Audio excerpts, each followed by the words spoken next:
Did you know that the term knight was not always synonymous with shining armor and chivalry?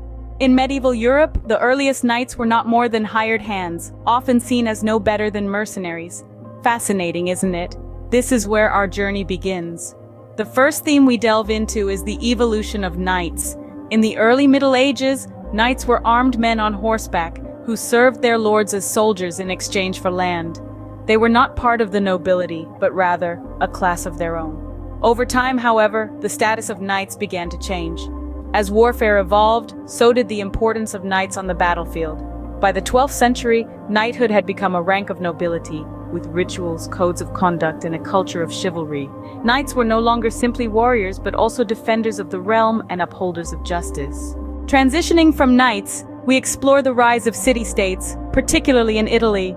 Imagine, if you will, a city that is also a sovereign state, with its own government, military, and foreign policy. That was the reality of medieval city-states. In the fragmented world of medieval Europe, these city-states emerged as powerhouses of trade, culture, and political intrigue. Venice, Genoa, and Florence are prime examples of such city-states that thrived during this period. Their wealth and influence were unparalleled, often rivaling that of kingdoms and empires. The success of these city-states can be attributed to their strategic locations, innovative economic systems, and the spirit of civic pride among their citizens.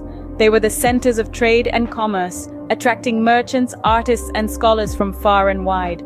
The city-states were not just economic hubs, but also crucibles of culture and learning. They played a pivotal role in shaping the Renaissance, which marked the end of the Middle Ages and the beginning of modern Europe.